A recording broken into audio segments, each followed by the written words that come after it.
வணக்கம் நேர்களே. மெய்வெளியின் அரசியல் வழி நிகழ்ச்சிக்கு அன்போடு உங்களை வரவேற்றுக் கொள்கின்றேன். ஜூலை 4ஆம் திகதி பிரித்தானிய பொதுத் தேர்தலை எதிர்கொள்கின்றது. மிகவும் பரபரப்பாக அரசியல் களம் தற்பொழுது சூடுபிடித்திருக்கின்றது.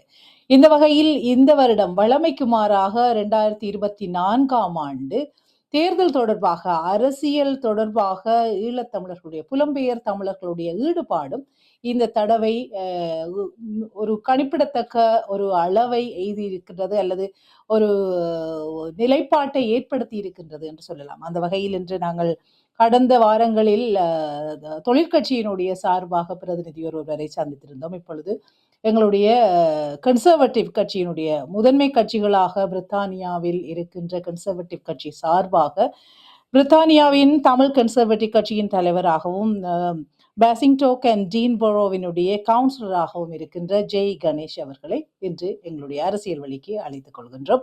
வணக்கம் ஜெய். வணக்கம் ரஜிதா. இந்த மெய்வழி தொலைக்காட்சியூடாக உங்களையும் உங்கள் ரசிகர்கள் பார்வையாளர்கள் அனைவரையும் சந்திப்பதில் மிக்க மகிழ்ச்சி. வாய்ப்பு தந்தமைக்காக நன்றி கூறிக்கொண்டு ஆரம்பிக்கலாம்.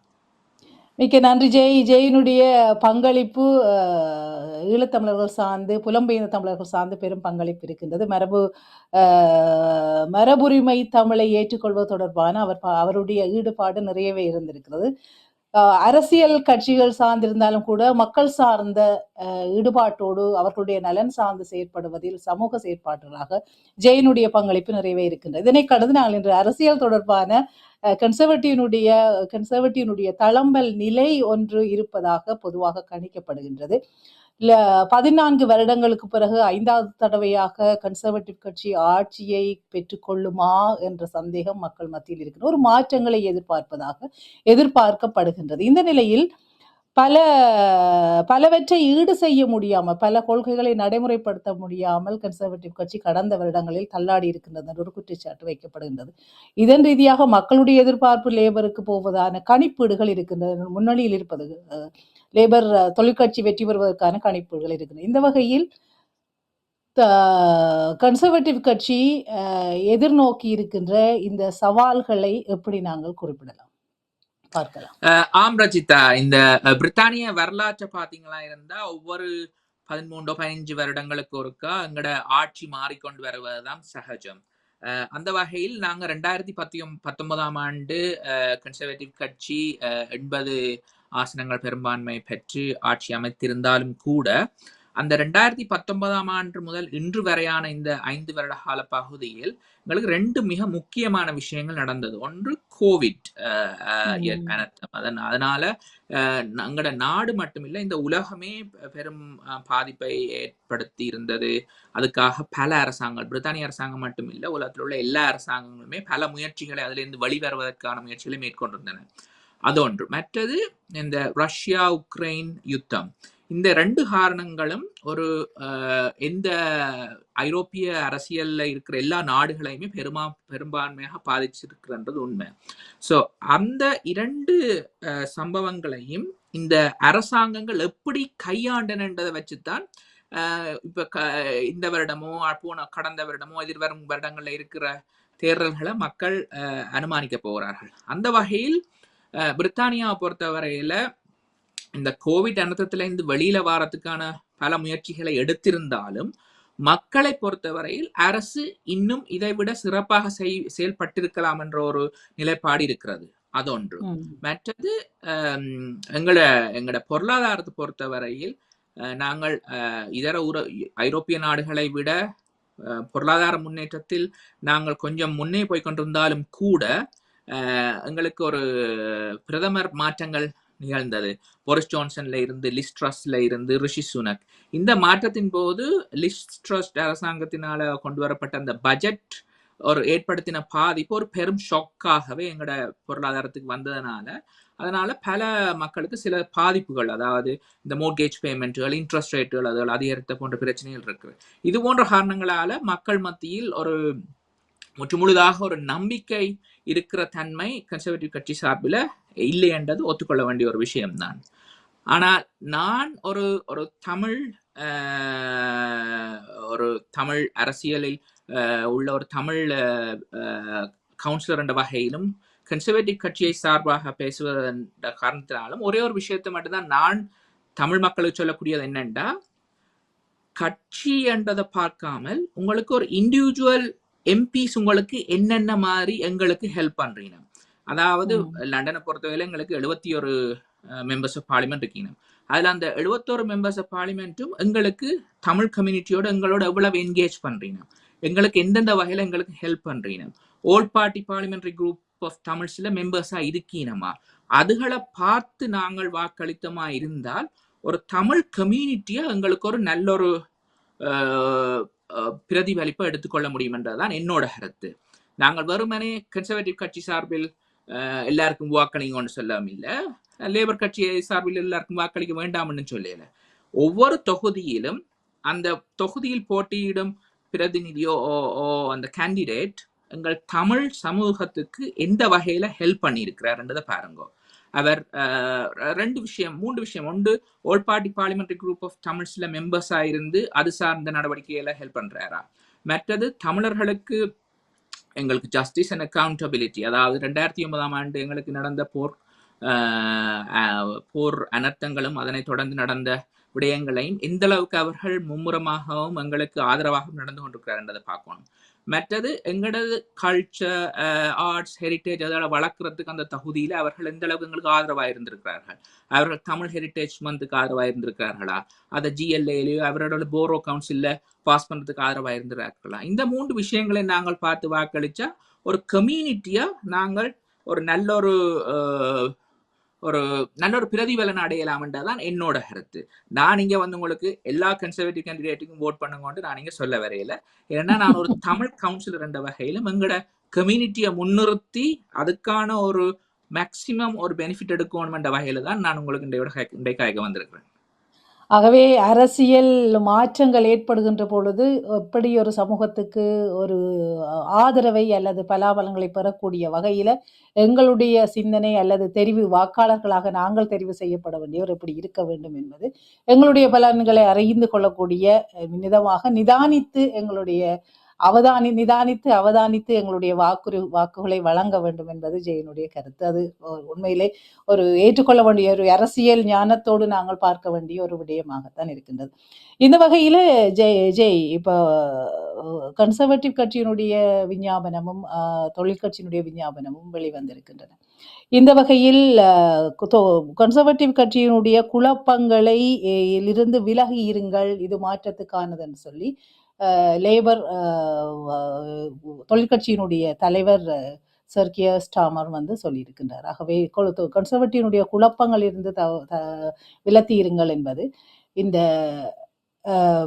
கடந்த காலங்களில் ஏற்பட்ட இந்த குழப்பங்கள், நீங்கள் சில விடயங்கள் ஏற்றுக்கொள்ளப்பட வேண்டியது என்று சொன்னாலும் கூட இந்த குழப்பங்களை இலகுவில் மாற்றக்கூடிய தகுதி ஆட்சியில் அமைக்கப் போகின்றதாக எதிர்கொள்ளப்படுகின்ற தொழிற்கட்சிக்கு இருக்கக்கூடிய சாத்தியக்கூறு இருக்கின்றதா? நான் அண்மையில் நீங்கள் தொழிற்கட்சியின் தலைவருடன் பேசியிருந்தீர்கள், அந்த பேட்டியையும் பார்த்திருந்தேன். அவர் சில முக்கியமான கூறியிருந்தார். அதில் சில ஏற்றுக்கொள்ளக்கூடிய விடயங்களும் இருந்ததுதான். ஏனென்றால் நாங்கள் ஒரு தமிழ் கம்யூனிட்டியா நாங்கள் கட்சி பேதம் தான் ஒர்க் பண்ணி கொண்டிருக்கிறோம். அது தொழிற்கட்சியா இருந்தா என்ன, லிப்டமா இருந்தா என்ன, கன்சர்வேட்டிவ் கட்சியா இருந்தா என்ன, எங்களோட கட்சி பேதங்கள் எல்லாம் நாங்கள் தொகுதிகளிலே வச்சு போட்டு தமிழர் சார் இஷ்யூக்களுக்கு வரைக்கும் நாங்கள் எப்படி ஒரு ஒற்றுமையா என்ன எங்களுக்கு அச்சீவ் பண்ணலாம்ன்றதை பார்த்து தான் நாங்கள் ஒர்க் பண்ணி கொண்டிருக்கிறோம். அதை தொழிற்கட்சியோட தலைவரும் சொல்லி இருந்தார் அண்மையில் நடந்த அந்த சந்திப்புல. அதே தான் நானும் இங்க வலியுறுத்த விரும்புகிறேன். எங்களோட கன்சர்வேட்டிவ் கட்சியை பொறுத்தவரையில எங்களுக்கு சில விஷயங்களை நாங்கள் இன்னும் திறம்பட செய்திருக்கலாம்ன்றத நான் மட்டுமில்லை எங்களோட கேபினெட்டா இருக்கலாம், பிரைம் மினிஸ்டர் கூட சொல்லி இருக்கிறார். அதையெல்லாம் திருத்தி கொள்ளும்படியான இன்னொரு 5 வருஷ டேர்மை தாங்கொண்டதுதான் ரிஷி சுனக்கோட கோரிக்கையா இருக்கிறது. முதலாவதா இந்த நாங்கள் எக்கானமியை பார்த்தோம்னா, எக்கானமி நாங்கள் இந்த கோவிட் அனர்த்தத்தை தொடர்ந்து வந்த பிரதிபலனாக சில அனர்த்தங்களை சந்திச்சிருந்தோம். எங்களோட பொருளாதாரம் பின்னடைவடைந்திருந்தது. அதிலிருந்து வெளியில வாரத்துக்கான பிஸ்கால் பாலிசிகளை ரிஷி சுனக் மட்டும் இல்லை, எங்களோட சான்சலர் ஜெரமி ஹண்டும் ஆல்ரெடி இம்ப்ளிமெண்ட் பண்ணியிருக்கிறோம். அதுல ஒன்றுதான் மெயினா என்னன்னா, எங்களோட இன்ஃப்ளேஷனை கண்ட்ரோல் பண்ணணும். இன்ஃப்ளேஷனை கண்ட்ரோல் பண்ணினா தான் இன்ட்ரெஸ்ட் ரேட்டை குறைக்கலாம். இன்ட்ரெஸ்ட் ரேட்டை குறைச்சா தான் எங்களுக்கு மோர்கேஜ் ரேட்டுகள் எல்லாம் குறையும். அது எங்களோட காஸ்ட் ஆஃப் லிவிங்கை எல்லா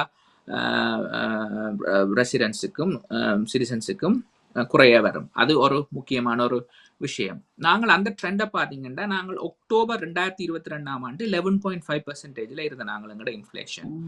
அது இன்றைக்கு ஒவ்வொரு மாதம் குறைஞ்சு மார்ச்ல இருந்து 4.3லேருந்து 3.3லேருந்து இப்போ 2.2க்கு வந்திருக்கு. ஸோ அது நாங்கள் ஒரு சரியான பாதையில் தான் போய்கொண்டிருக்கிறோம் இன்ட்ரெஸ்ட் ரேட்டை பொறுத்தவரையில், இன்ஃப்ளேஷனை பொறுத்தவரையில். இந்த இன்ஃப்ளேஷன் குறைஞ்சு கொண்டு வரைக்கும் எங்களுக்கு இன்ட்ரெஸ்ட் ரேட்டும் வார ஜூலை ஆகஸ்ட் மாதங்கள் முதல்ல குறைஞ்சு கொண்டு வரும். ஸோ இந்த குவான்டிடேட்டிவ் ஈஸிங்ன்றது இது கொஞ்சம் டைம் எடுக்கும். உடனடியாக எங்களுக்கு இம்பேக்ட் ஆகாது. ஸோ அது ஒரு வகையில் எக்கனாமி ஒரு சரியான வகையில் போய்கொண்டிருக்கும்.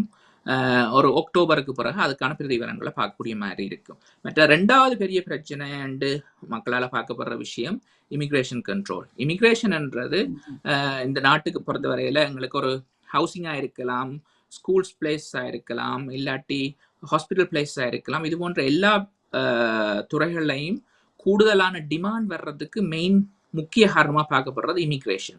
அதனால இந்த மாஸ் பிரிட்டிஷ் பாப்புலேஷனை பொறுத்தவரையில் இந்த இமிக்ரேஷனை நாங்கள் சால்வ் பண்ணினா இந்த மிச்ச பிரச்சனை எல்லாம் சால்வ் பண்ணலாம்ன்ற ஒரு ஒரு ஒரு ஒரு ஒரு இது மாயன்னு சொல்ல முடியாது. அவர்களை பொறுத்தவரையில் அவர் அப்படித்தான் நினைக்கிறார்கள். ஏனென்றா இமிக்ரேஷனை கண்ட்ரோல் பண்ணினா ஹவுசிங் கண்ட்ரோல் பண்ணலாம், ஹாஸ்பிட்டல் பிளேசஸ் கண்ட்ரோல் பண்ணலாம், ஸ்கூல் பிளேசஸ் கண்ட்ரோல் பண்ணலாம். ஸோ எங்களோட அரசாங்கத்தை பொறுத்தவரையில் இப்போ இருக்கிற மிகப்பெரிய ரெண்டாவது பிரச்சனை எக்கனாமிக் அடுத்தபடியாக இருக்கிறது இந்த இமிக்ரேஷன் தான். ஸோ அது சார்ந்த என்னென்ன செய்ய முடியுமோ அவற்றையும் இந்த அரசாங்கம் செய்து கொண்டு தான் இருக்கின்றன. இவந்தோ எங்களோட கட்சிக்குள்ளே பல எதிர்ப்புகள் இருந்தாலும் கூட அவர்களால் முடிந்தவரை செய்து கொண்டு தான் இருக்கிறார்கள். அடுத்தது மற்றது NHS ஹெல்த் கேரை பொறுத்தவரையில் எங்களுக்கு ஹெல்த் கேருக்கான இன்வெஸ்ட்மெண்ட் ஓவர் த பீரியட்ல எங்களுக்கு கணக்குவாக இருந்தது இல்லை. ஏனென்றால் நாங்கள் 2010 கன்சர்வேட்டிவ் அரசாங்கம் ஆட்சிக்கு வரைக்க எங்களோட பெரிய ஒரு டெபிசிட் இருந்தது பட்ஜெட்ல. அதை கொஞ்சம் கொஞ்சமாக குறைச்சு கொண்டு 2019 இந்த பேலன்ஸ் பட்ஜெட் வர்றதுக்காக சில துறைகளில் கன்சர்வேட்டிவ் அரசாங்கம் டேவிட் கேமரூன், ஜோர்ஜ் ஆஸ்போன் தலைமையில் இருந்த கன்சர்வேட்டிவ் அரசாங்கம் 2010 வரை சில ஆஸ்டரிட்டி மெஷர்களை இன்ட்ரடியூஸ் பண்ணியிருந்தது. இந்த ஆஸ்டரிட்டி மெஷர்களை இன்ட்ரடியூஸ் பண்ணினதால இந்த இன்வெஸ்ட்மெண்ட்கள் கொஞ்சம் NHS குறைஞ்சது உண்மைதான். ஆனால் அதுக்கு பிறகு பார்த்தீங்கன்னா ஓவர் த பீரியட்ல ரியல் டைம் இன்வெஸ்ட்மெண்ட் இன்க்ரீஸ் பண்ணி கொண்டு தான் வருது. ஆனால் இப்போ ஃபார் எக்ஸாம்பிள் நாங்கள் 5% இன்க்ரீஸ் பண்ணி கொண்டு வந்தோம்டா, ஆனால் டிமாண்ட் 10% இன்க்ரீஸ் பண்ணுது. ஏனெண்டா எங்களோட இமிக்ரேஷன் அண்ட் எங்களோட சனத்தொகை கூடுதலால. அப்போ எங்களுக்கு ரியல் லைஃப்ல பார்த்தீங்கன்னா எங்களுக்கு 5% ஒரு வருஷம் ஷோர்ட் ஆகிக்கொண்டு இருக்குது. ஸோ அப்போ இந்த முக்கியமான பிரச்சனைகளெல்லாம் கையாளுறதுக்கு தற்பொழுது இருக்கிற அரசாங்கத்திட்ட சரியான டூல்ஸ்கள் இருக்குது. பட் ஆனால் டைம் எடுக்கும். ஆனால் அதுக்கான டைமை மக்கள் தரப்போறதுன்றது ஐயப்பாடான ஒரு விஷயம்தான். அந்த ஒரு ஐயப்பாடான இந்த நிலையில இப்ப பொதுவாக கன்சர்வேட்டிவ் கட்சிக்குள்ளேயும் ஒரு கருத்து இருக்கிறது, பொது வழியிலேயும் இருக்கின்றது. இப்போ அக்டோபர் நவம்பர்களில் தேர்தலை அவசரமாக அறிவிக்கப்பட்டிருக்கின்றது, தேர்தல் நடத்த வேண்டும் சொல்லி. அக்டோபர் நவம்பரில் அதில் அறிவிக்கப்பட்டிருந்தால் இந்த கன்சர்வேட்டிவ்க்கு பொருளாதார ரீதியாக தன்னை நீங்கள் குறிப்பிட்ட இந்த இன்ஃப்ளேஷன் தொடர்பாக குறைச்சு சரியான நிலைக்கு கொண்டு வந்து மக்களிடத்தில் அதை காட்டுவதற்கான ஒரு கால அவகாசம் கிடைத்திருக்கும் என்ற ஒரு குற்றச்சாட்டும் இருக்கிறது இல்லையா? ஆகவே ஏன் மிக விரைவாக இதை அறிவிக்க வேண்டிய தேவை ஏன் கன்சர்வேட்டிவ்க்கு இருந்திருக்கு? நீங்க சொல்றது 100% உண்மையான ஒரு விஷயம். ஓகே, நானும் அதான் விரும்பி இருப்பேன்.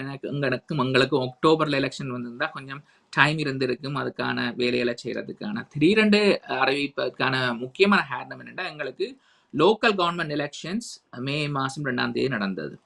அதுல பாரிய பின்னடைவுகளை நாங்க சந்திச்சிருந்தோம். ஓகே, அந்த கன்சர்வேட்டிவ் பார்ட்டியை பொறுத்தவரையில் என்னன்னா லீடர்ஸுக்கு குறைச்சல் இல்லை. ஓகே, எல்லாருமே கேபினெட்ல இருக்கிற எல்லாருமே லீடர்ஸ் தான். அப்ப அவையில பொறுத்தவரை என்ன பிரச்சனை என்றா, ரிஷி சுனக்கு சரியான ஒரு ப்ரெஷர் என்னண்டா, நாங்கள் இந்த மே நடந்த லோக்கல் எலெக்ஷன்ஸ்ல பாரிய பின்னடைவுகளை அடைஞ்சிருந்தபடியா அவர் இதை கண்டினியூ பண்றதுக்கு ஒரு தகுதியானவரா? அப்படி தகுதி இல்லா என்றா நாங்கள் அவருக்கு லீடர்ஷிப் சேலஞ்ச் பண்ணுவோம் என்ற ஒரு நிலப்பாடு இருக்குது கன்சர்வேட்டிவ் பார்ட்டியை பொறுத்தவரையில. ஆல்ரெடி எங்களுக்கு 1922 இந்த பேக் பெஞ்சர்ஸ் கமிட்டிக்கு பல கடிதங்கள் போயிருக்குது. இவர் எலெக்ஷன் அறிவிச்சு இவர் தண்டை இதை நிரூபிக்காட்டி நாங்கள் என்ன லீடர்ஷிப் சேலஞ்ச் பண்ணுவோம். இதே பிரச்சனை தான் 2017 ஆண்டு தெரசமேக்கு நடந்த விஷயம். தெரசமேக்கு நடந்து தெரசமேயும் ஒரு ஏர்லி எலெக்ஷன் கால் பண்ணியிருந்தவர். சேம் பிரச்சனை தான். அதாவது நீங்கள் உங்களோட லீடர்ஷிப்பை ப்ரூவ் பண்ணாட்டி நாங்கள் உங்களுக்கு லீடர்ஷிப் சேலஞ்ச் பண்ணுவோம். அதே காரணம் தான். அந்த ஒரு நிலப்பாட்டிலேருந்து வெளியில வர்றதுக்கு ரிஷி சுனக்கு இருக்கிற ஒரே ஒரு வழி எலெக்ஷனை கால் பண்றது தான். மக்கள் உண்மையாக தான் இந்த நாட்டை வழி நடத்துறதுக்கு சரியான பிரதமராக இருந்தா நீங்கள் எனக்கு வாக்களியுங்கள், இல்லாட்டி என்ன நீங்கள் யார் சரின்னு நினைக்கிறீங்களோ அவர்களுக்கு வாக்களியுங்கள். அந்த ஒரு நிலப்பாட்டில் தான் இது எங்களுக்கு ஒரு கடந்த மார்ச் மாதம் அளவில் எங்களுக்கு சொல்லப்பட்டது. மே எலெக்ஷன் பாரிய பின்னடைவுகளை சந்திச்சமா இருந்தா நாங்கள் ஏர்லி எலெக்ஷன் கால் பண்ண வேண்டி இருக்கும். ஏனெண்டா கட்சிக்குள்ள இருக்கிற கேபினெட்ல இருக்கிற இதர மெம்பர்ஸ் எங்களை லீடர்ஷிப் சேலஞ்ச் பண்ணுறது, இல்லாட்டி பேக் பெஞ்சில் இருக்கிற ரிஷி சுனக்கோட ஒத்து போகாத ஒரு கொள்கைகளில் பிடிப்பில்லாத சிலர் கூட அதுக்கான லீடர்ஷிப் சேலஞ்ச் பண்ணுறதுக்கான சாத்தியக்கூறுகள் இருக்கு. அது ஒன்று. மற்றது 2019 ஆண்டு எங்களுக்கு 80 சீட் மெஜாரிட்டியை தந்த வாக்காளர்கள் பலர் எங்கள்கிட்ட இருந்து விலகி கொண்டு ரிஃபார்ம் யூகே பார்ட்டிக்கு போய்கொண்டிருக்கணும். ஏனெண்டா அவர்கள் எங்களுக்கு தந்த மெண்டேட்டுக்கான மெயின் ரீசன் ஒன்று, நாங்கள் பிரெக்சிட்டை டெலிவர் பண்ணுங்க, இமிகிரேஷனை கண்ட்ரோல் பண்ணுங்க உண்டு. ஓகே, நாங்கள் பிரெக்சிட் டெலிவர் பண்ணிட்டோம். ஆனால் பிரெக்சிட்டுக்கான பெனிஃபிட்ஸ் எதையும் நாங்கள் இன்னும் ஸ்டார்ட் பண்ணல. அதுக்கான ட்ரேட் டீல்களோட பிரதிபலனால இன்னும் நாங்கள் அனுபவிக்க தொடங்கல உண்டு. மற்றது நாங்கள் இமிகிரேஷனை நாங்கள் சொன்னபடி கண்ட்ரோல் பண்ணல. எங்களுக்கு 100,000க்குள்ள இருக்க வேண்டிய இமிகிரேஷன் நாங்கள் போன வருஷம் கூட 650,000 நெட் இமிகிரேஷன். ஸோ அதனால எங்களுக்கு 2019 ஆண்டு ஓட் பண்ணின கன்சர்வேட்டிவ் வாக்காளர்கள் பலர் இப்ப அதி வலதுசாரி ஃபார் ரைட் விங் பார்ட்டியான ரிஃபார்ம் யூகேக்கு போய்கொண்டிருக்கிறீங்க. நேற்றும் கூட நீங்கள் ஒப்பீனியன் போல்ஸை பார்த்துருந்தீங்கன்னா தெரிஞ்சிருக்கும், வரலாற்றிலேயே முதல் முறையா கன்சர்வேட்டிவ் பார்ட்டியை விட ரிஃபார்ம் யூகேக்கு 2% ஒப்பீனியன் போல்ஸ்ல இன்க்ரீஸ் இருக்கு. இது ரெண்டையும் தவிர்க்க இந்த 2 காரணங்களாலையும் தான் ரிஷி சுனக் எலெக்ஷனை ஏர்லியா கால் பண்ணியிருந்ததுக்கான காரணம். அதை நாங்களும் விரும்பல, பார்ட்டிக்குள்ள யாருமே விரும்பல. நான் தமிழ் கன்சர்வேட்டிவ் சார்பில் நாங்கள் எங்களோட கருத்தையும் சொல்லி இருந்தோம். எங்களுக்கு அக்டோபர் அளவில் வச்சிருந்தா எங்களுக்கு வைப்பிங்களா இருந்தால் எங்களுக்கு அது வசதியாக இருக்கும். எங்களுக்கும் ஆல்ரெடி அக்டோபர் மாதத்தில் இருக்கிற 3வது தேர்ஸ்டே இல்லாட்டி நவம்பர் மாதத்தில் இருக்கிற 3வது தேர்ஸ்டேன்னு தான் எங்களுக்கு சொல்லியிருந்தேன் ஜனவரியில். பிறகு நாங்கள் உங்கள் பார்ட்டி சேர்மனோடையோ இல்லாட்டி கேபினட் மெம்பர்ஸோட மீட் பண்ண டைமில் மார்ச் அளவில் தான் இந்த சிச்சுவேஷன் சொல்லப்படப்பட்டது. தட்ஸ் அ பாசிபிலிட்டி அண்டு தான். பட் ஆனால் இவ்வளோ கட்டாயம் நடக்கும்ன்றது நாங்களும் எதிர்பார்க்க ஒரு விஷயம்தான். இதே வேளையில இன்னும் ஒரு கன்சர்ன், ஒரு ஆக்களுடைய ஒரு அவதானம் இருக்கின்றது. என்னன்னு சொன்னால், இது நாடு தொடர்பான பாதுகாப்பு தொடர்பாக. இந்த பாதுகாப்பு, இந்த அவசரமாக எலெக்ஷன் கோரப்பட்டதுக்கான இன்னும் ஒரு பின்னணி என்று சொல்லி பலவிதமான கருத்துக்கள் முன் வருகின்றன. அதில் ஒரு கருத்து, வாஷிங்டனுடைய பேக்கப், வாஷிங்டனுடைய நேட்டோ படையணிகளுடைய போரை எதிர்கொள்வதற்காக இந்த பிரித்தானிய தேர்தலும் முன்னிறுத்தப்பட்டதாக ஒரு கருத்து கூறப்படுகின்றது. ஆகவே இந்த பாதுகாப்பு தொடர்பாக மக்களுடைய அச்சம் இன்னும் அதிகரித்திருந்த ரஷ்யாவினுடைய ரஷ்யாவுக்கு இடையில் இருக்கிற போர், மத்திய கிழக்கு பகுதியில் ஏற்பட்டிருக்கின்ற போர், இதே நேரம் ரிஷி சுனக் கூட இடத்துல சொல்லி இருக்கின்றார், தொழில்நுட்ப ரீதியாக சைனாவினுடைய வளர்ச்சி தொடர்பான அச்சுறுத்தல் தொடர்பாகவும் ஒரு இடத்துல குறிப்பிட்டிருக்கார். ஆகவே இந்த நாட்டினுடைய பாதுகாப்பு தொடர்பான அச்சுறுத்தல் காரணமாக இது ஆரம்பிக்கப்பட்டிருக்கலாம், அல்லது இந்த எளியாக இந்த தேர்தல் அறிவிக்கப்பட்டிருக்கலாம் என்ற கருத்து தொடர்பாக உங்களுடைய கருத்து?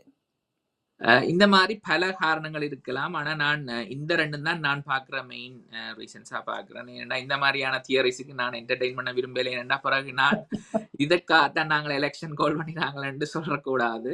ஏன்னா முக்கியமா இது 2 தான் முக்கியமான காரணம். என்னென்னா எங்கள் பார்ட்டிக்குள்ள லீடர்ஷிப் சேலஞ்சுன்றது ஒரு பெரிய விஷயம். கன்சர்வேட்டிவ் பார்ட்டியை பொறுத்தவரை உங்களுக்கு மார்கரெட் தட்சர் காலத்துல இருந்து உங்களுக்கு தெரிஞ்சிருக்கும் என்ன மென் வித் கிரே சூட்ஸ் என்ற ஒரு சிச்சுவேஷன் இருக்கிறது. என்ன ஜோன் மேயர் காலத்துல இருந்து அது எப்பயா இருந்தாலும் 2017 ஆண்டும் அதே பிரச்சனை தான். என்ன மைக்கேல் கோவ் சேலஞ்ச் பண்ணினவே தெரசமேய, பிறகு பொரிஸை challenge பண்ணினவே Rishi Sunak, Liz dress தவிர பிறகு லிஸ் ட்ரஸ் 45 நாள்லேயே ரிஷி சுனக் சேலஞ்ச் பண்ணினது. ஸோ லீடர்ஷிப் சேலஞ்சுன்றது எப்பயுமே எங்களோட கட்சிக்கு இருக்கிற ஒரு பெரிய பிரச்சனை. ஏனெண்டா எங்களுக்கு இல்லைன்னா நான் சேலஞ்ச் பண்ணுவேன் நேரம். உங்களுக்காக நான் எல்லாரும் எப்பயுமே உங்களை ஆதரிச்சு கொண்டு தான் இருக்க வேண்டிய அவசியம் இல்லைன்ற ஒரு நிலைப்பாடு தான் கன்சர்வேட்டிவ் பார்ட்டி பொலிட்டிஷியன்ஸுக்குள்ள எப்பயுமே இருந்து வர்ற ஒரு நிலைப்பாடு. அது நல்லதுன்னு சொல்லலாம், கூடாதுன்னு சொல்லலாம். இப்ப ஒரு மக்கள் விருப்பம் இல்லாத ஒரு பிரதமரை கண்டினியூ பண்ணணுமா அண்டு நினைக்கிற யாருமே ஓகே அப்படின்னா நான் என்ன செய்யலாம், நான் அதுக்கு சேலஞ்ச் பண்ணணும். இல்லாட்டி சும்மா இருந்து நாங்கள் ஹாய்ச்சி கொண்டிருக்க கூடாது. ஃபார் எக்ஸாம்பிள் ஜெரமி கோபின் இருந்த காலத்துல லேபர் பார்ட்டியில் அவர்களுக்கு பலமான எதிர்ப்பு இருந்தது, சென்டரிஸ்ட் லேபர் சப்போர்ட்டர்ஸ். ஆனா அவையில ஒருத்தரும் சேலஞ்ச் பண்ணாம இருந்தவையில என்னண்டா கியஸ்டாமர் கூட ஒரு பாயிண்ட்ல ஜெரமி கோவின் ஆதரிச்சு கொண்டு தான் இருந்தார்.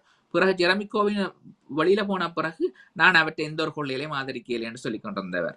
ஸோ அந்த மாதிரியான ஒரு நிலைப்பாடு கன்சர்வேட்டிவ் பார்ட்டிக்குள்ள இல்லை. கன்சர்வேட்டிவ் பார்ட்டியை பொறுத்தவரை எனக்கு ஒரு நிலைப்பாடு இருக்கு, நான் பிடிச்சா நான் உங்களை சப்போர்ட் பண்ணுவேன், நீங்கள் அந்த நிலைப்பாடுல இருந்து வெளியில போவீங்களா இருந்தா நான் உங்களை சேலஞ்ச் பண்ணுவேன். இது எப்பயும் இருக்கு. இது பார்லிமெண்ட், அதாவது பார்லிமெண்ட் பார்ட்டி, பார்லிமெண்டரி பார்ட்டிக்குள்ள மட்டும் இல்லை, எம்பிஸுக்கு மட்டும் இல்லை, இது எங்கட கவுண்டி லெவல்லையும் இருக்குது, எங்களை பொறுத்தவரை எங்கட போரோ கவுன்சில் லெவல்லையும் இருக்குது. I have seen leadership challenge எங்கட குரூப்ல 2022 ஜனவரி மாதம் எங்கட குரூப் லீடரை டெப்யூட்டி லீடர் சேலஞ்ச் பண்ணவர். எனக்கு நீங்கள் எங்கட தொகுதியில் எங்கட போரோ ஏரியாவில் நீங்கள் அதிக அளவான ஹவுஸ் பில்டிங் செய்கிறீங்க, அதனால பல கண்ட்ரி சைடை நீங்கள் என்ன வீடு கட்டி கொண்டு போறீங்களா, அது எங்கட தொகுதி மக்களுக்கு விருப்பம் இல்லை, நீங்கள் இதை நிப்பாட்டாட்டி நான் உங்களுக்கு சேலஞ்ச் பண்ணுவேன். அப்போ அவர் சேலஞ்ச் பண்ணி அவர் லீடராக வந்தவர். அவர் லீடராக வந்த பிறகுதான் நான் கேபினட் மெம்பராக வந்தேன். நான் என்னென்னா எங்களுக்குன்ற ஒரு இது இருந்தது, எங்களோட தொகுதி மக்கள் என்ன சொல்றீங்களோ அதை நாங்கள் நிறைவேற்றணும். எங்களுக்கு பர்சனல் விருப்பம் இல்லைன்றதை விட எங்களோட தொகுதி மக்கள் எங்களை எதுக்கு தெரிவு செய்திருக்கணுமோ அவையில் என்ன சொல்லியிருக்கணுமோன்ற அதை நாங்கள் நிறைவேற்ற வேண்டியது எங்களுக்கு கட்டாயம் ஒரு கடமை இருக்கு. ஸோ அந்த வகையில் தான் லீடர்ஷிப் சேலஞ்ச் எங்களோட லோக்கல் போரோவிலே நடந்தது 2022. இதே இதுதான் இப்பயும் சுனக்கு எதிர்பார்த்து கொண்டு வந்த ஒரு பிரச்சனை. அதான் மெயின் ரீசன். மற்றது ரிஃபார்முக்கு ஸ்விட்ச் பண்றன்றது ஒரு சீரியஸ் த்ரெட் தான்.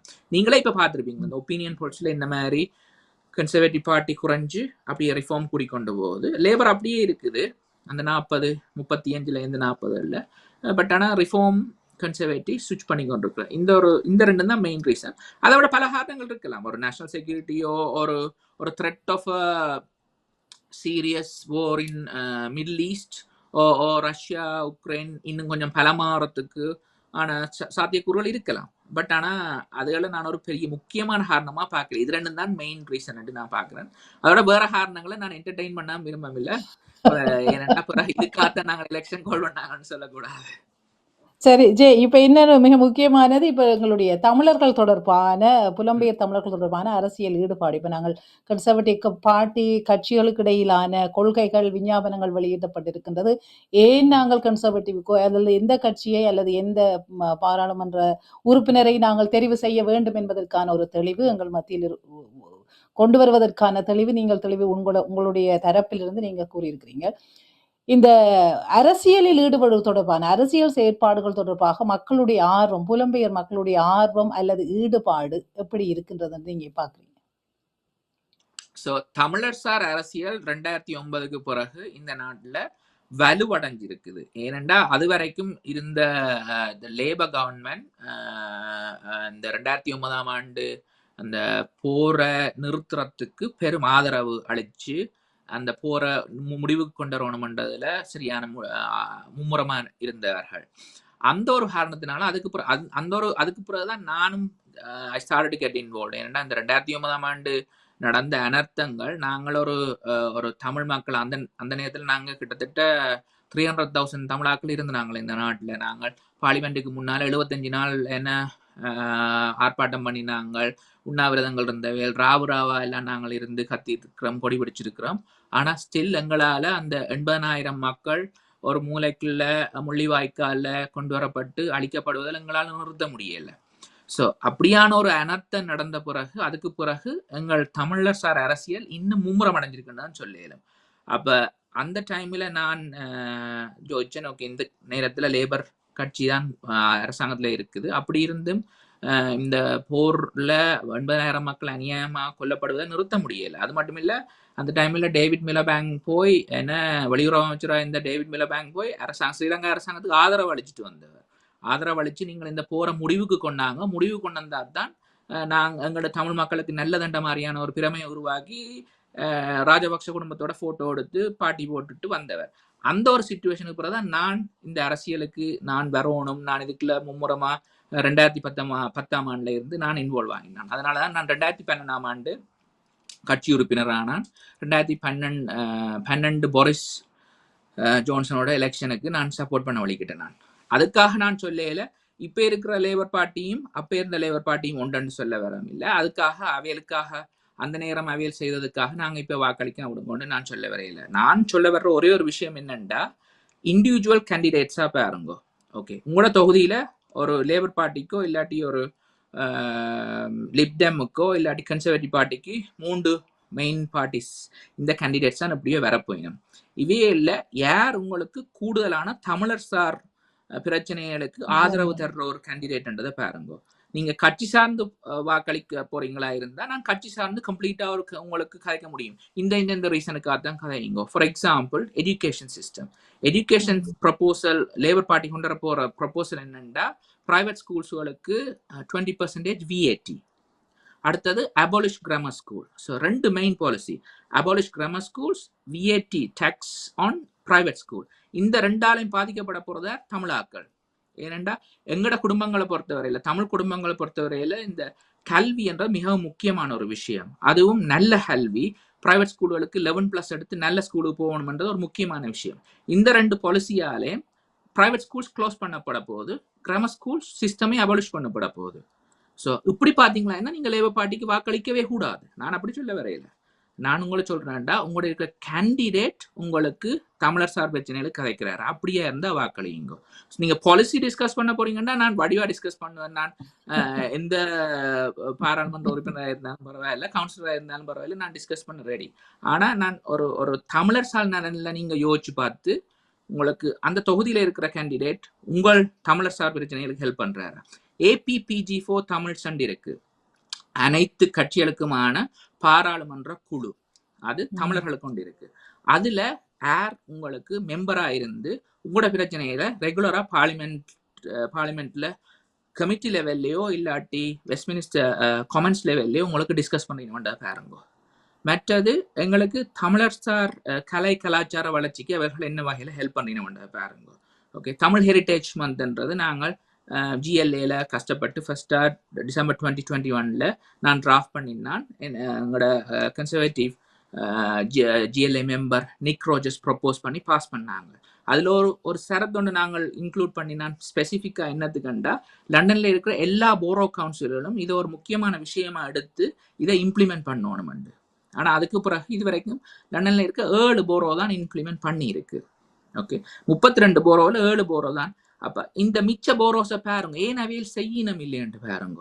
அப்படியாவே செய்யாத பட்சத்துல இந்த போரோ கவுன்சில் உங்களோட MP என்ன செய்யறாரு, MP அதுக்கான ஆதரவை தர்றாரா தந்து உங்களோட போரோ கவுன்சில செய்ய சொல்றீங்க. நம்ம அதை பார்த்து வாக்களிங்க, ஒருமனை கட்சி பார்த்து வாக்களிக்க வேணாம்ன்றது. கன்சர்வேட்டிவ் கட்சியா இருந்தாங்க கூட எங்களுக்கு ஆதரவளிக்காத எந்த ஒரு அரசியல் வாதிக்கும் நாங்கள் ஆதரவளிக்க வேண்டிய அவசியம் இல்லை. நான் ஒரு தமிழ் கன்சர்வேட்டிவ் கட்சியில தலைவர் என்ற வகையில எந்த மெம்பர்ஸை நான் ஒரு நாளும் போய் சப்போர்ட் பண்ணுங்கன்னு சொல்றதும் இல்லை. எங்களோட பிரச்சனைகளுக்கு நீங்க ஹைக்கியமா இருந்தா நாங்கள் உங்களுக்கு கேம்பெயின் பண்ண ரெடி, உங்களோட போய் எங்களோட தமிழ் கம்யூனிட்டியாவோட மீட் பண்ண ரெடி, உங்களை கோயில்களுக்கு கூட்டிட்டு போய் அவர்களை இன்ட்ரோடியூஸ் பண்ணி விடுறதுக்கு ரெடி, கம்யூனிட்டி இவெண்ட்களில் வந்து நீங்கள் கலைக்கிறதுக்கான வாய்ப்பு உருவாக்கி தரச்சு. ஒரே ஒரு கண்டிஷன், நீங்கள் தமிழர் சார் பிரச்சனைகள் அவர்கள் நலன் கருத்து நீங்கள் கழிச்சா மட்டும்தான். இதுதான் எங்களோட வெரி பேசிக் கண்டிஷன். இது இருந்தா மட்டும்தான். ஃபார் எக்ஸாம்பிள் எங்களுக்கு போல்ஸ் கலியா இருக்கலாம், எம்பியா இருக்கலாம், எலியட் கோல்பர்ன் போன்றவர்கள் எல்லாம் எங்களுக்கோட தெரசா வில்லர்ஸ், பாப் பிளாக்மேன் இவர்கள் எல்லாம் எங்களுக்காக கண்டினியூஸா காய்ச்சி கொண்டிருக்கிற அரசியல்வாதி. இவைகளுக்கு தான் நாங்களும் போய் ஹெல்ப் பண்ணுவோம். ஸோ இதுதான் எங்களோட நிலைப்பாடு. தமிழர் சார் நலனுக்கு எங்களுக்கு ஹெல்ப் பண்ற எந்த ஒரு அரசியல்வாதியா இருந்தாலும் அவர்களுக்கு வாக்களிங்கன்றதுதான் என்னோட நிலைப்பாடும் கூட. நன்றி ஜெய். மிகவும் ஒரு தெளிவான பார்வையோட, தெளிவான அரசியல் தெளிவோட, அதுவும் ஈழத்தமிழ் மக்களுக்கான, புலம்பெயர் தமிழ் மக்களுக்கான ஒரு அரசியல் விடுதலை அல்லது மீட்சி ஒன்று கிடைக்க வேண்டும் என்ற நோக்கோடு நீங்கள் பிரித்தானிய அரசியலில் களமிறங்கி இருப்பது பெரும் மனதுக்கு ஒரு திருப்தியாக இருக்கின்றது. இந்த நேரத்தில் எல்லாருமே பொதுவாக பிரித்தானிய அரசியல் ஈழத்தமிழர்கள் என்று பார்க்கும் பொழுது புலமைந்த தமிழர்கள் பொதுவாக பிரித்தானிய பாராளுமன்றத்துக்கு செல்வதற்கான முனைப்புகள் பெரும்பாலும் குறைவாக இருந்திருக்கிறது. கவுன்சிலராக, மேயர்ஸாக அப்படியே இருந்து கொண்டு இருக்கின்றார்கள். அதனை கடந்து பாராளுமன்றத்துக்கு சென்று நேரடியாக குரல் கொடுப்பதற்கான ஈடுபாடு அல்லது அதற்காக தங்களை தகவமைத்து கொண்டு செல்வதற்கான வழிகள் இதுவரை காணப்படவில்லை. ஆனால் தற்பொழுது 2 பேர் 3 பேர் கிட்டத்தட்ட தொழிற்கட்சி சார்பாக களமிறங்கி இருக்கின்றார்கள். இது இந்த பொது தேர்தலில் தொடர்பான உங்களுடைய கருத்து நிலைப்பாடு? தமிழர் பிரதிநிதித்துவம் என்றது எல்லா லெவல்லையும் இருக்கணும்ன்றது மிக முக்கியமான ஒரு விஷயம். இது சம்பந்தமா நாங்கள் பல காலமா காய்ச்சி கொண்டிருக்கிறோம். நாங்கள் ஆனால் இந்த முறை தான் தொழிற்கட்சி சார்பில் 3 பெண்கள் அதுவும் களமிறங்கி இருப்பது மிகவும் நல்ல ஒரு விஷயம். நீங்கள் அவர்களுக்கு உங்களால் முடிந்த ஆதரவை கொடுக்கணும் என்றதில் நாங்களும் முனைப்பாக தான் இருக்கின்றோம். இந்த கட்சியாக இருந்தாலும் தமிழ் பிரதிநிதித்துவம் என்றது மிக முக்கியமான ஒரு விஷயம். அது எந்த தொகுதியாக இருந்தாலும், ஏனென்றால் எங்களோட விஷயங்களை பாராளுமன்றமாக இருக்கலாம், கவுன்சிலாக இருக்கலாம், கவுண்டி கவுன்சிலோ, லண்டன் அசம்பிளி எதுவாக இருந்தாலும் கதைக்கிறதுக்கு சரியான ஆக்களை தெரிவு செய்ய வேணும்ன்றது மிக முக்கியமான விஷயம். ஸோ கன்சர்வேட்டிவ் கட்சி சார்பில் எங்களுக்கு சாத்தியக்கூறுகள் இருந்திருந்தாலும் கூட அதனால் எங்களை ப்ரிப்பேர் பண்ணி அந்த டைமுக்கு நாங்கள் போடுறதுக்கான வசதிகள் எங்களை பொறுத்தவரையில் இருக்கே இல்லை. ரெண்டாவது இது ஒரு பெரிய கமிட்மெண்ட் உண்டு. எங்களுக்கு பாராளுமன்ற தேர்தலில் போட்டிடுறன்றது உங்களுக்கு ஒரு டைம் தேவை. குறைஞ்சதோ ஒரு வருஷம் நீங்கள் இருக்கிறோ இல்லாட்டி நீங்கள் இந்த தொகுதியில் நிற்கிறீங்களோ அந்த தொகுதியில் நீங்கள் கடுமையாக ஒர்க் பண்ணணும். ஒர்க் பண்ணி அந்த மக்களுக்கு, இது தமிழர் மட்டும் இல்லை, ஒரு தொகுதியில் கிட்டத்தட்ட 75,000 86,000 வரையான மக்கள் இருப்பீங்க. அப்போ அவர்களோட நீங்கள் ஒர்க் பண்ணணும். அவையோட ரியல் இஷ்யூஸ் என்னென்று அறியணும். அதுக்கு என்ன நீங்கள் சொல்யூஷன் கொண்டு வரீங்கள்ன்றதை உணர்ந்து கொள்ளணும்.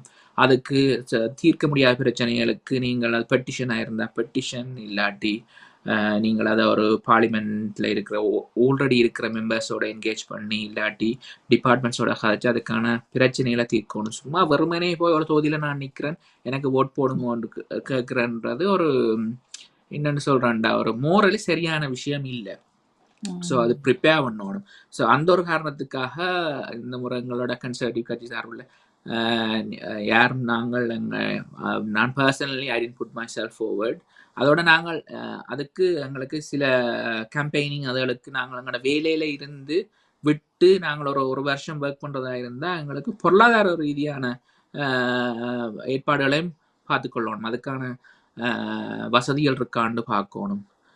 ஸோ இதை மாதிரியான பல காரணங்கள் இருக்குது. அடுத்து நாங்கள் எங்களோட லைஃப்பில் எந்த ஸ்டேஜில் இருக்கிறோம், நாங்கள் என்ன இப்போத்தான் எங்களுக்கு ஒரு புது ஒர்க் தொடங்கி இருந்த மாதிரி இருந்தால் திடீரென்று எங்களுக்கு 1 year செபாட்டிக்கல் ஆண்டு கேட்டால் தரமாட்டாங்க. அடுத்தது நீங்கள் ஒரு ஃபேமிலியில் இப்போ தான் நீங்கள் யங் ஃபேமிலி ஸ்டார்ட் பண்ணுறீங்க, சின்ன பிள்ளைகள் இருக்கிறாக்களவே திடீரெண்டு அரசியலில் நான் ஒரு வருஷத்தை கம்ப்ளீட்டாக நான் ஒரு தொகுதியில் போய் ஒர்க் பண்ணி வின் பண்ண போகிறேன்னு விரும்பினா அது சாத்தியம் இல்லாத விஷயம்.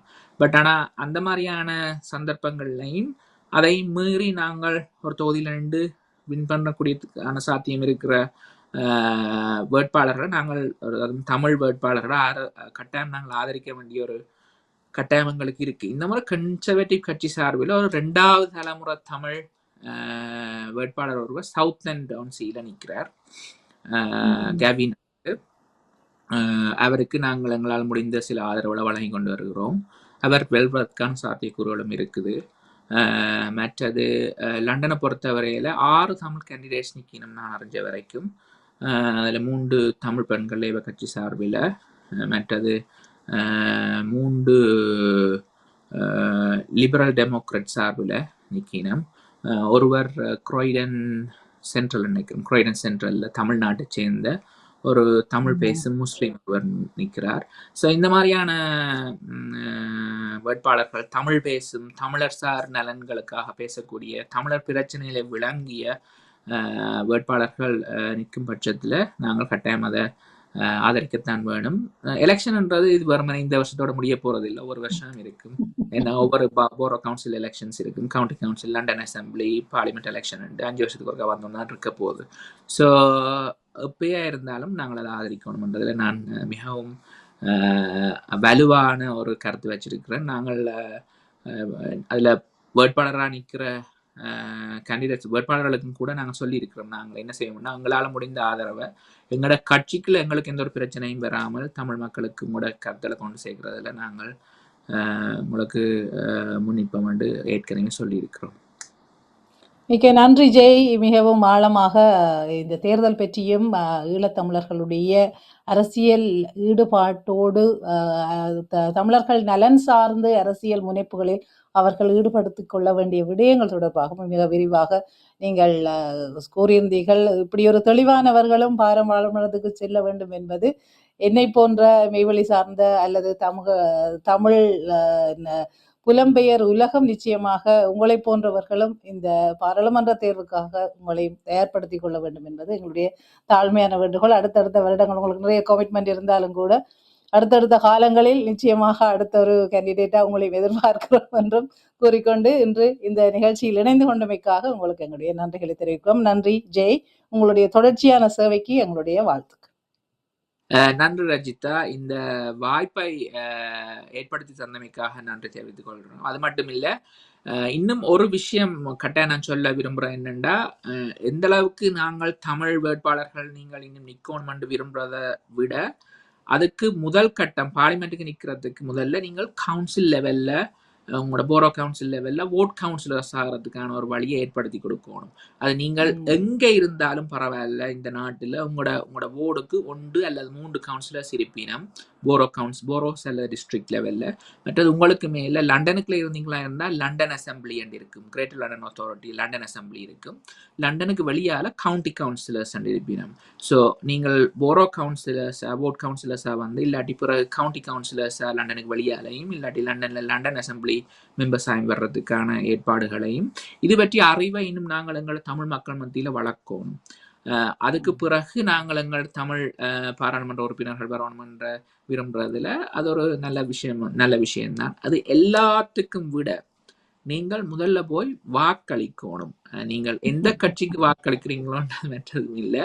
ஏன்னா நான் பல லண்டன் கான்ஸ்டிட்யூவன்சி எம்பிஸோட முந்தி ஒர்க் பண்ணியிருக்கிறேன். பல விஷயங்கள்ல ஓட்டிங் இன்டென்ஷன்களை பார்த்தீங்கன்னா அவர்கள் 1 out of 5 இல்லாட்டி 1 out of 6 இருக்கும். அதாவது 6 எலெக்ஷன் நடந்திருந்தா அதுல ஒருக்கா தான் ஓட் பண்ணியிருப்பினோம், இல்லாட்டி 2 தரம் ஓட் பண்ணியிருப்பினோம்.